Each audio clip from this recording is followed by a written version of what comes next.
The house at 4315 Charlotte Street didn't look like much. A modest two-story home in a quiet Kansas City neighborhood. The lawn wasn't perfectly trimmed, but it wasn't neglected either. The curtains were always drawn. A faint smell of dampness sometimes drifted from the basement vent. But to most passers-by, it was just another house on just another block, and inside that house lived Robert Andrew Berdella Jr., a man whose presence barely stirred the attention of his neighbors. To some, he was Bob, the odd but friendly man who sold trinkets and antiques at the Westport flea market. To others, he was the quiet, slightly reclusive figure who lived alone, never married, never seemed to have family visiting. On the surface, nothing about Robert Berdella screamed monster. He was educated, articulate, and polite. He enjoyed cooking and often experimented with new recipes. He adopted stray dogs and cats, sometimes helping nurse them back to health. He seemed like a man who was simply different, perhaps a little eccentric, but certainly not dangerous, yet beneath that carefully maintained facade was a mind brimming with violent fantasies. Berdella was not merely eccentric, he was calculating, methodical, and consumed by a desire to control and dominate. To understand how Robert Berdella could become the butcher of Kansas City, one must look back at his early life. Born in Cuyahoga Falls, Ohio, in 1949, Robert's childhood was far from idyllic. He was a shy, withdrawn boy who wore thick glasses and was often teased for his appearance. His father, a strict Catholic of Italian descent, was authoritarian and cold. Discipline came not with patience, but with a harsh hand. Young Robert quickly learned that his household was not a place of warmth or compassion. Instead, it was a place where weakness was punished and obedience demanded. By his teenage years, Berdella had begun to retreat into himself, finding refuge in books, art, and most disturbingly, dark fantasies. While other boys his age were discovering sports or social life, Robert immersed himself in novels about control, power, and cruelty. He began writing in journals, experimenting with sketches, and developing what psychologists would later describe as sadistic ideation. Neighbors remembered him as odd, someone who didn't quite fit in. He rarely smiled. He spoke in a flat, emotionless tone. But no one could have guessed just how deep his darkness ran. By the time Berdella moved to Kansas City in the 1970s, he had constructed a life that masked his inner desires. He studied art for a time, even enrolled at the Kansas City Art Institute. But his reputation there was unsettling. He was known for creating disturbing pieces, including art involving the mutilation of animals. Professors and classmates whispered about him, but nothing ever came of it. Eventually, Berdella dropped out and carved out a niche for himself in the Westport flea market, where he ran a booth selling antiques, odd collectibles, and homemade art. The stall was cluttered but fascinating, filled with items that seemed to tell stories of forgotten lives. Customers described him as helpful, sometimes talkative, and deeply knowledgeable about the objects he sold. To those who knew him only in passing, Berdella was quirky, perhaps lonely, but ultimately harmless. He was the kind of man you might buy a knick-knack from, share a short conversation with, and then forget about, but those who looked closer, really closer, might have noticed something else. A certain coldness in his eyes. A tendency to talk at people rather than to them. A complete lack of close friends or family ties. Berdella had carefully constructed a life that kept him on the margins, noticeable enough to exist, forgettable enough to be overlooked. It was the perfect camouflage. What the neighbors on Charlotte Street didn't know was that Berdella's house was already becoming something far more sinister than a home. Inside, he was collecting not just antiques, but tools, ropes, electrical cords, hypodermic needles, drugs, and an array of devices that had nothing to do with flea markets. In his journals, he was already beginning to plan fantasies of domination, notes about experiments he wanted to conduct, sketches of ways to restrain a victim. He was preparing, piece by piece, to turn his house into a private torture chamber, and yet, when he walked outside, he wore the same mild expression.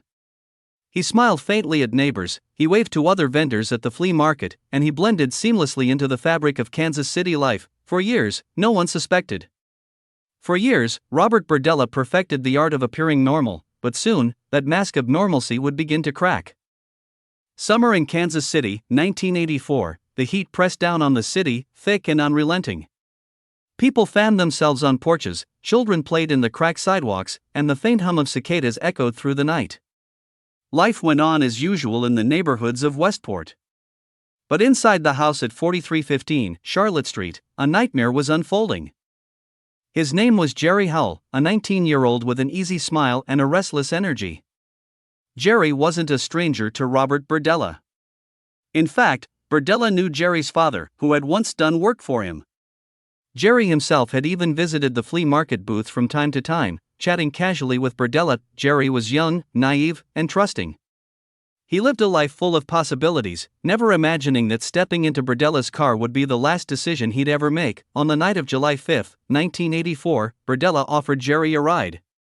Some say Jerry was heading to a dance contest, others believed he simply needed a lift.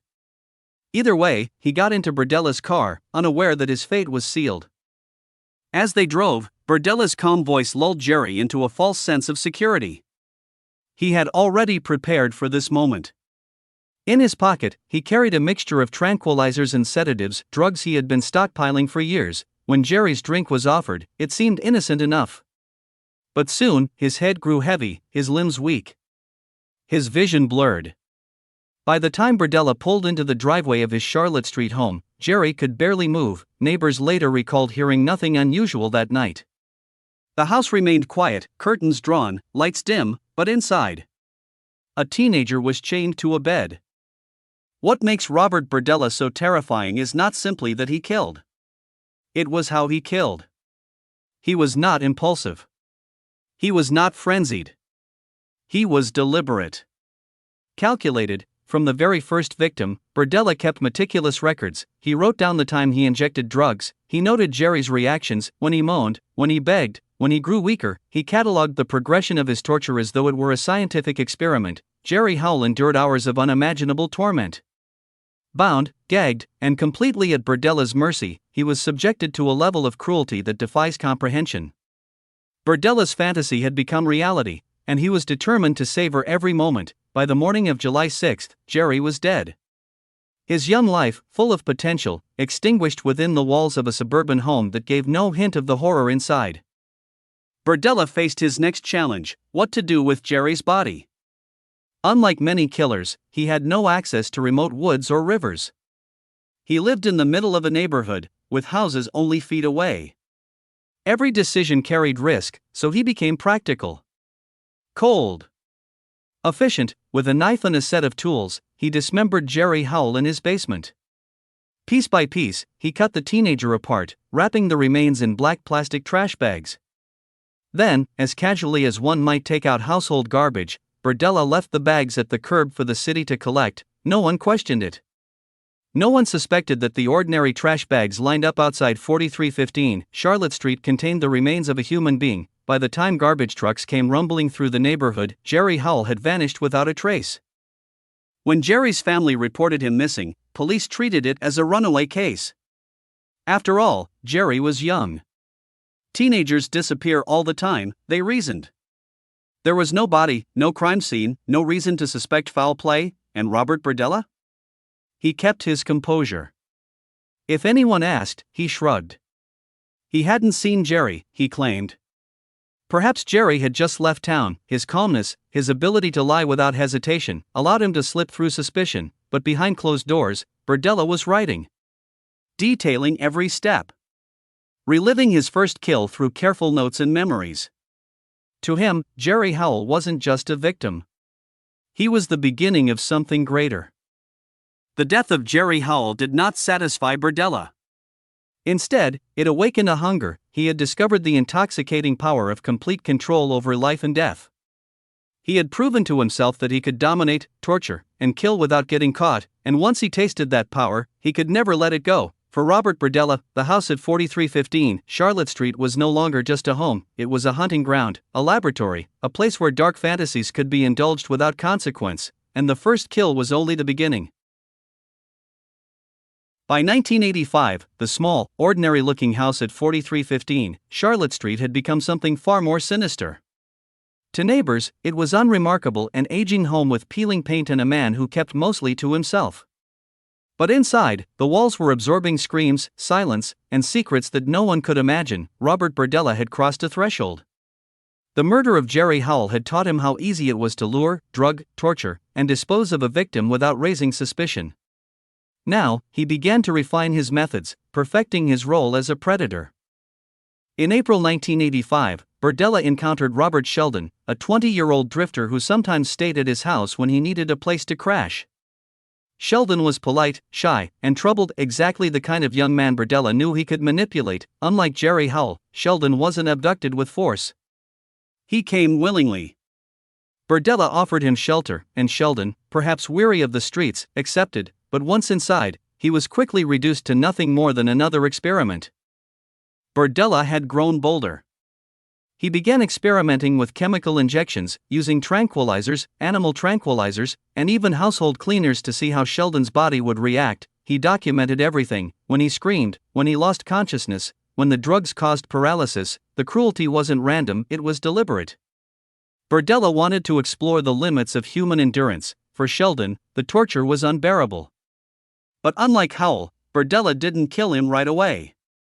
He kept Sheldon alive for days, locked in the upstairs bedroom. Neighbors later recalled that Berdella sometimes played the radio loudly, an attempt to muffle the sounds coming from inside. On April 15, 1985, Berdella's home became unexpectedly busy. A work crew arrived to repair the roof, forcing Berdella to reconsider what to do with Sheldon. With workers on his property, the risk of discovery grew too great. He could not afford noise.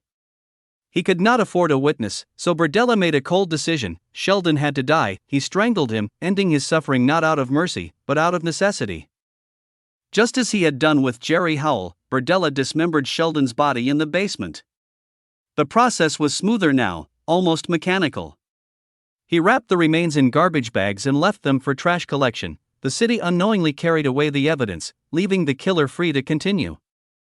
2 men had disappeared within a year. 2 young men who had connections to Berdella, 2 bodies cut into pieces and hidden in plain sight, and yet no one suspected. Police assumed both were drifters, perhaps runaway youths.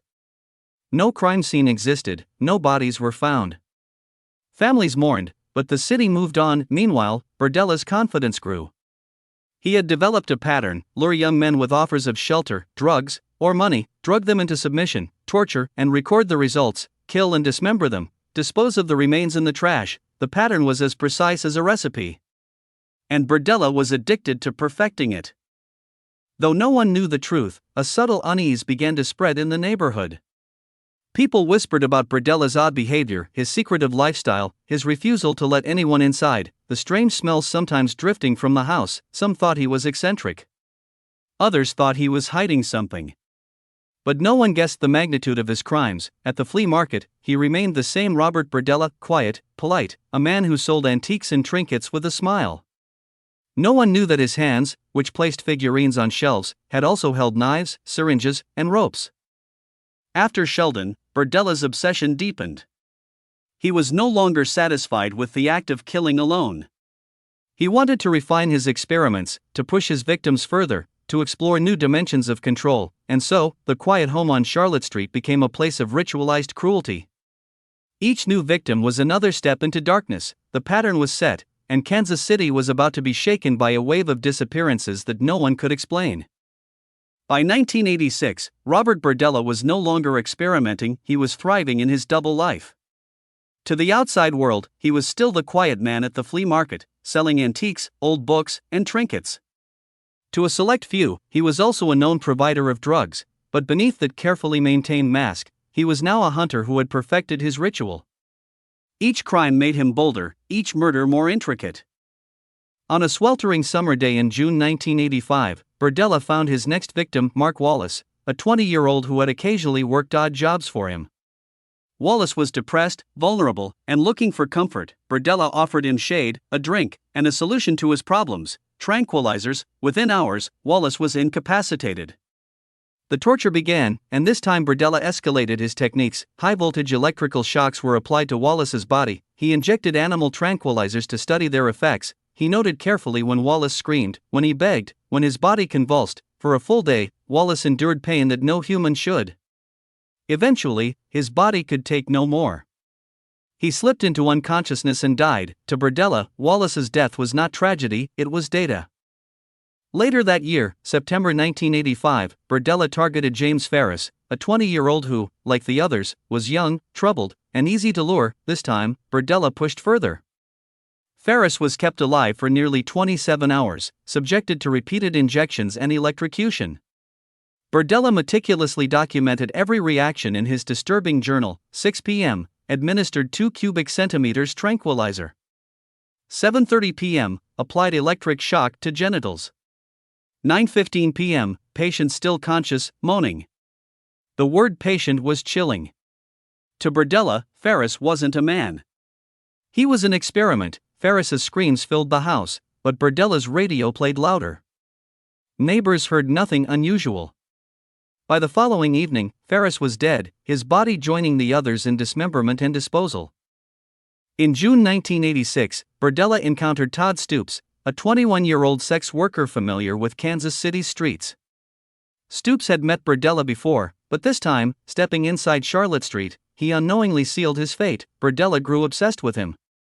Stoops was kept alive for nearly 2 weeks, enduring unimaginable torment, starvation, rape, and repeated assaults, constant injections to keep him weak but conscious. As Berdella's notes about Stoops revealed something darker, he was no longer only documenting reactions, he was savoring the process. After nearly 2 weeks of abuse, Stoops died.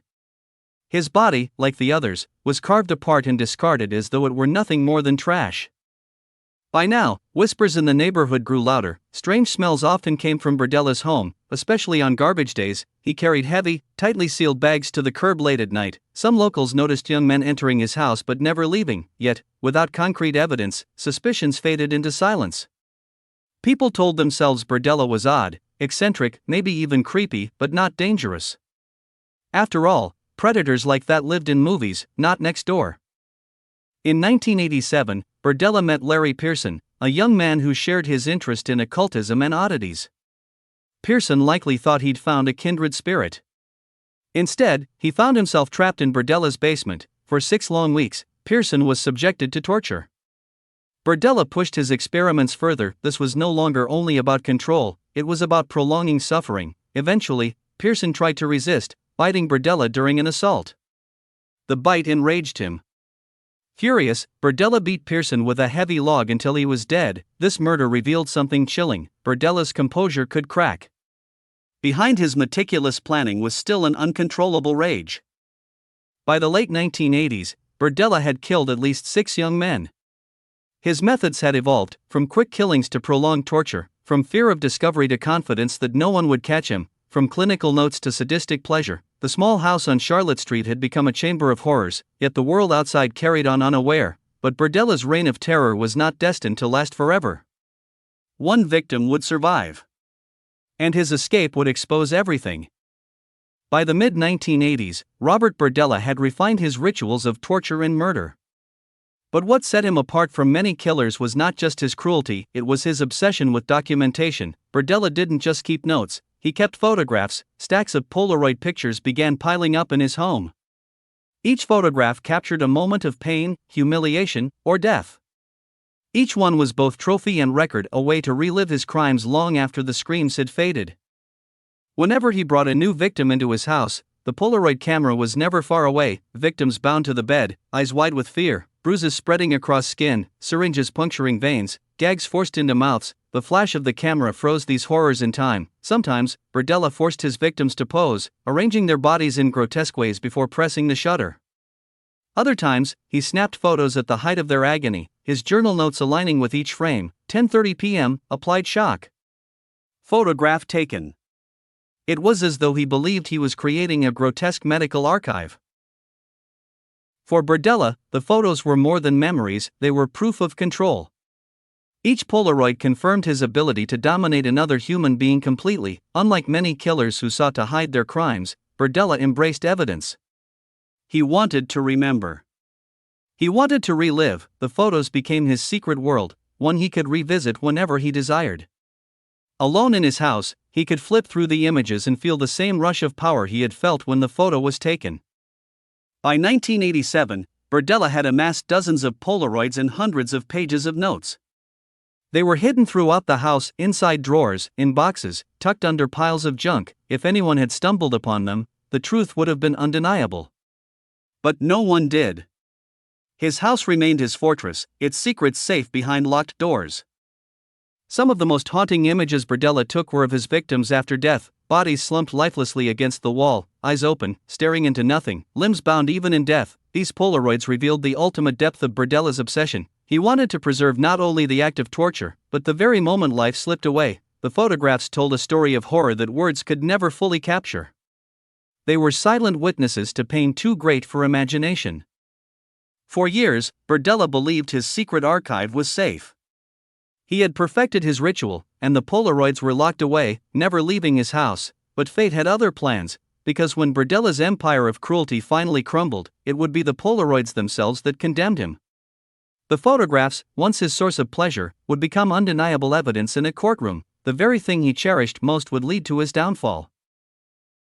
In March 1988, Robert Berdella lured his final known victim, Christopher Bryson, a 22-year-old male sex worker who had been struggling to survive on the streets of Kansas City. For Bryson, meeting Berdella seemed like another job, another quick transaction for money. But once inside the quiet home on Charlotte Street, the door closed behind him, and his life was transformed into a waking nightmare. Berdella followed his routine with chilling precision. Bryson was drugged, stripped, and bound, ropes cut into his wrists and ankles as he was tied to the bed. The Polaroid camera flashed, capturing his humiliation. The electric shocks began. For hours, Bryson endured the same ritualistic cruelty that had killed so many before him. Berdella's journal recorded the details, times of injections, reactions to shocks, and levels of consciousness, but unlike the others, Bryson had something that made him different: a desperate will to survive. Over the course of his captivity, Bryson observed Berdella carefully. Though beaten and broken, he realized his only hope was to exploit the killer's routine. Berdella often left him bound, but not always gagged. And sometimes, when satisfied that his victim was weak enough, he became careless as Bryson pretended to submit, to comply, to be broken. He gave Berdella no reason to suspect defiance. Quietly, in the back of his mind, he planned escape. On April 2, 1988, Berdella tied Bryson to the bed as usual, tightening the ropes around his wrists. He then left the room, confident that his captive could not move, but this time, the knots were not as tight. Perhaps Berdella was distracted. Perhaps he underestimated the determination of a man who had watched death claim the eyes of others. Bryson worked furiously at the ropes, ignoring the pain as fibers cut into his skin. Minute by minute, he pulled, twisted, and forced his swollen hands free. Finally, his wrist slipped loose. Barefoot, bruised, and still partially bound, Bryson bolted from the house. He stumbled through the yard, hands bleeding, rope trailing behind him. It was daylight. The neighborhood that had ignored strange smells and sounds now saw a man fleeing in terror, half naked, and screaming for help. Bryson ran to a nearby house, pounding on the door until the occupants called police. Within minutes, officers arrived. They found him trembling, barely able to speak, his wrists raw from ropes. Through gasps, he told them, "He's killing people in there." That afternoon, Kansas City police arrived at 4315 Charlotte Street with a warrant. What they found inside was beyond comprehension: a bed still stained with blood, ropes and electrical cords arranged for restraint, syringes scattered across tables, a shelf stacked with bottles of chemicals, and in drawers, boxes, and closets, the Polaroids. Each photograph was a scream frozen in time. Faces of missing men, some bound, some lifeless, each frame a testimony that could not be denied. The officers quickly realized they were standing inside a serial killer's lair. They seized Berdella's disturbing journals, detailed notes of torture sessions. They uncovered bone fragments in the yard, hinting at earlier victims. They counted dozens of Polaroids, each showing different stages of pain and death. What Bryson had endured was not an isolated crime, it was the final chapter in years of murder. By nightfall, Robert Berdella was in custody. The facade of the polite shop owner had collapsed, revealing the monster beneath. For Kansas City, the horror was just beginning. The truth about the quiet man at the flea market was finally out, and it all happened because one man survived. When officers first entered Robert Berdella's house on April 2, 1988, they expected to confirm the story of an abused man. What they did not expect was to stumble upon one of the most disturbing crime scenes in American history. The house, ordinary on the outside, was a labyrinth of horrors inside. Every room whispered secrets: ropes tied to furniture, stains hidden beneath rugs, boxes filled with needles and syringes. This was no robbery, no isolated assault, this was a factory of cruelty. As police combed through the clutter, they uncovered evidence that painted a chilling picture: the bed of torture, blood-stained ropes attached to the headboard, positioned for restraint, the toolbox, pliers, scalpels, syringes, and needles, each used not for repair, but for inflicting pain, the logbook, a handwritten journal documenting every injection, every shock, every moment of suffering, the Polaroids, hundreds of photographs showing terrified young men bound, injured, unconscious, or dead. Each photograph was catalogued, each note compared with missing persons reports. Slowly, the faceless victims in the images became names, sons, and brothers who had once walked the streets of Kansas City. Among the Polaroids, police identified several of Berdella's known victims: Jerry Hull, the first victim, missing since 1984, Robert Sheldon, gone in 1985, Mark Wallace, vanished without trace, James Ferris, another drifter whose family still hoped he was alive, Todd Stoops, last seen near the streets where Berdella prowled, Larry Pearson, his final victim before Bryson. Each man's final moments were preserved in the photographs. For detectives, it was like walking through a visual diary of torture. Perhaps even more haunting than the photos were Berdella's journals. Meticulous, clinical, and devoid of empathy, the entries read like medical records. 8 p.m. injected 2 cubic centimeters of animal tranquilizer. 9:15 p.m. applied shock to eyes. Victim moaned loudly. 2 a.m. a victim unresponsive, possible death. The words revealed not only what happened, but the cold detachment of the man writing them. For Berdella, his victims were not people, they were experiments.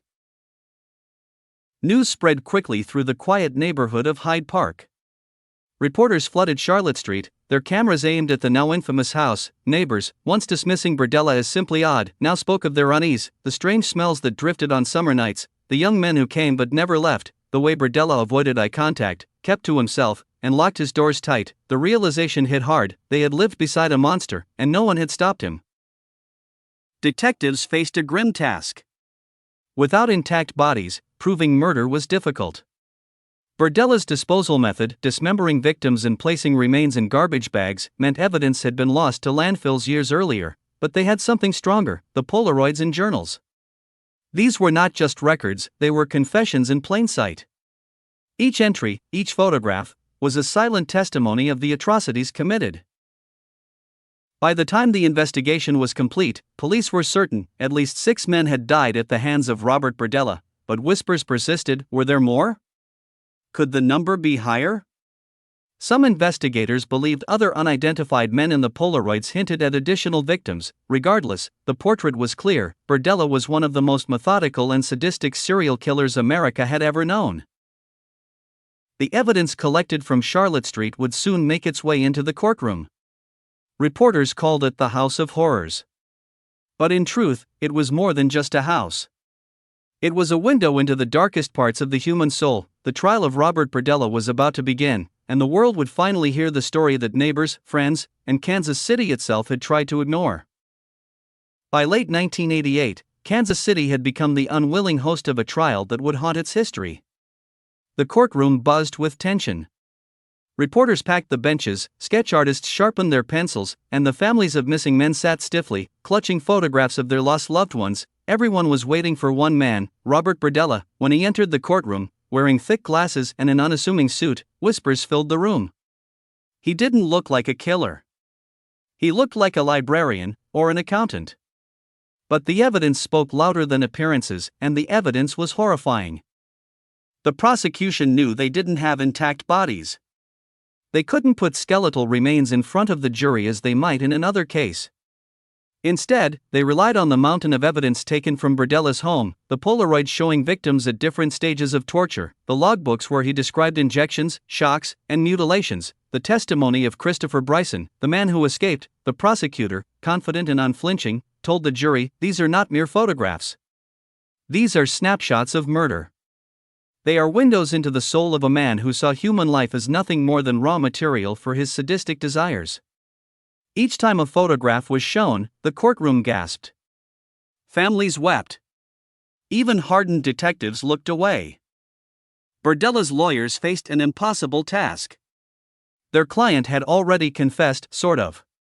He admitted to kidnapping and sexual torture, but he claimed the deaths were accidental.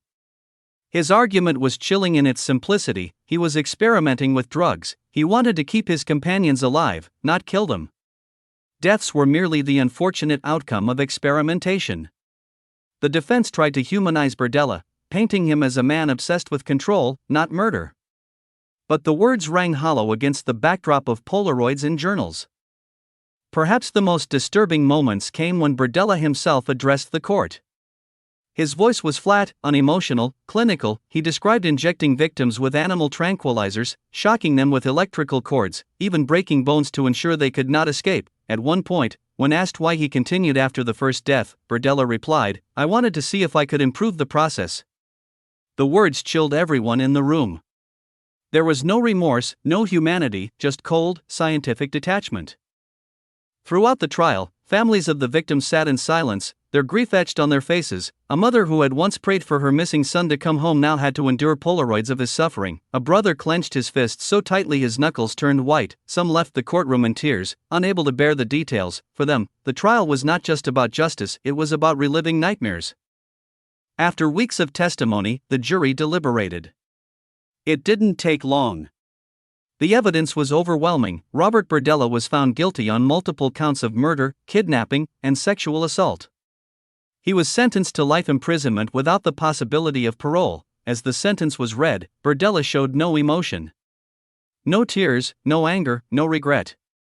He simply adjusted his glasses, as though he were bored by the proceedings. Even after the verdict, questions remained. Were there more victims, hidden forever in landfills or unmarked graves? How many young men had passed through his home and never returned? Could anyone ever truly understand the mind that kept journals of torture as if they were science experiments? The trial closed one chapter of horror, but the mystery of Robert Berdella's mind lingered. The case became one of America's most infamous. It forced Kansas City to confront its hidden underworld of drugs, exploitation, and predators who hunted the vulnerable. More importantly, it reminded the public that evil often wears an ordinary face. Robert Berdella was now a prisoner, stripped of the strange autonomy he once wielded inside his Kansas City home. The man who had meticulously recorded every act of torture now found himself confined within prison walls, under constant watch. But even behind bars, Berdella remained unsettling. He was not the type of inmate who erupted in violence or chaos. Instead, he was eerily calm, quietly reading books, writing letters, and speaking to journalists. He seemed almost proud of the notoriety he had gained. Some inmates avoided him, whispering rumors of his crimes. Others sought him out, fascinated by the grotesque reputation that clung to him like a shadow. Outside the prison walls, Kansas City, and indeed much of America, remained gripped by fascination and horror. True crime enthusiasts collected every article, every photograph, every transcript. Families of victims begged the media to stop publishing Berdella's words, fearing that each interview reopened their wounds. Rumors spread that Berdella had kept more journals, hidden caches of Polaroids, and even unmarked graves that had yet to be discovered. The mystery only deepened his infamy. On October 8, 1992, just 4 years after his conviction, Robert Berdella was found dead in his prison cell. The official cause, a heart attack. Some called it justice. Others believed it was too merciful. After all, many felt Berdella had escaped the suffering he had inflicted on his victims. His death left behind unanswered questions. Were all of his victims identified? Did he take secrets to the grave about other murders? The truth would die with him. For Kansas City, the Berdella case became a permanent scar. The city that had once prided itself on Midwestern charm and safety now carried the memory of a predator who had lived among them unnoticed. The psychological impact was immense. Distrust of neighbors grew. People began to wonder what horrors could be lurking behind closed doors. Parents tightened their grip on their children, fearful of strangers. The LGBTQ community, already marginalized in the 1980s, found itself further stigmatized, since many of Berdella's victims were gay men. This created painful tensions, adding prejudice to an already vulnerable community. Even years later, the name Berdella was enough to silence a room. Berdella's crimes tapped into a deep, universal fear, the fear that evil doesn't always appear monstrous. It can be quiet, polite, unassuming.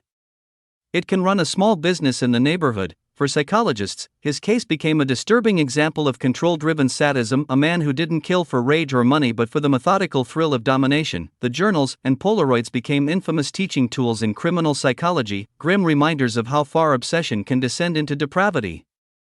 Today, Robert Berdella is remembered as one of America's most sadistic serial killers, though his name never reached the same infamy as Jeffrey Dahmer or John Wayne Gacy. Perhaps it is because his crimes were too disturbing, too clinical, too methodical, yet in Kansas City, his shadow still lingers. The house where he committed his crimes was demolished in 1993, but residents say the land itself feels tainted. People avoid walking near it at night. It is as if the ground remembers. Kansas City was never the same after Robert Berdella's crimes. For years, residents carried an invisible weight, the unshakable knowledge that something so horrific had been happening right under their noses. Neighbors who once trusted each other began locking doors earlier, drawing curtains tighter, and glancing twice at anyone who seemed unusual. For many, the Berdella case shattered the illusion of suburban safety. Psychologists called it the erosion of trust. An entire community learned that evil could wear a friendly face, could run a booth at the flea market, could wave politely while hiding unspeakable darkness behind closed doors. The direct victims of Robert Berdella were 6 young men whose lives ended in terror. But the ripples extended much further. Families were broken, living in cycles of grief and unanswered questions. Friends of the victims carried survivor's guilt, wondering if they could have stopped it. The LGBTQ community in Kansas City bore a cruel stigma, unfairly linked to Berdella's crimes. Instead of sympathy, many faced judgment, as if their sexuality somehow made them complicit. The social wound ran deep, and the stigma lingered for years. Perhaps the most chilling element of Berdella's story is how ordinary he seemed. Unlike the monstrous image people expect from a killer, Berdella was a small business owner, a man with hobbies, someone neighbors described as quiet, maybe eccentric, but not dangerous. This made the psychological blow even greater. His case forced society to confront an uncomfortable truth: monsters don't always look like monsters. Sometimes they live next door. Berdella's crimes were not isolated. The late 20th century was a grim era that birthed several infamous killers with striking similarities. John Wayne Gacy, 1970s, murdered young men and boys, burying them beneath his home.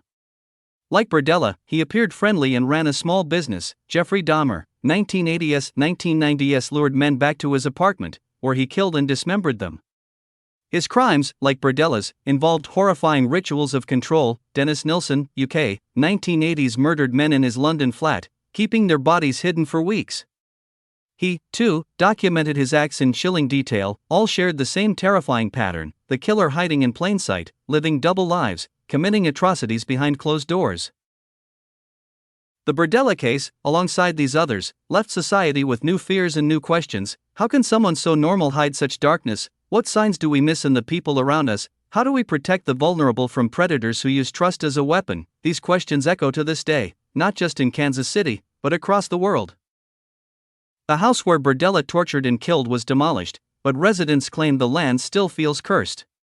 True crime enthusiasts visit the site, while locals avoid it altogether. His name may not be as famous as Gacy or Dahmer, but in many ways, that makes him even more unsettling. A killer who operated in silence, unnoticed, until chance tore his mask away. Robert Berdella reminds us of something we wish we could forget: evil does not always roar, sometimes it whispers.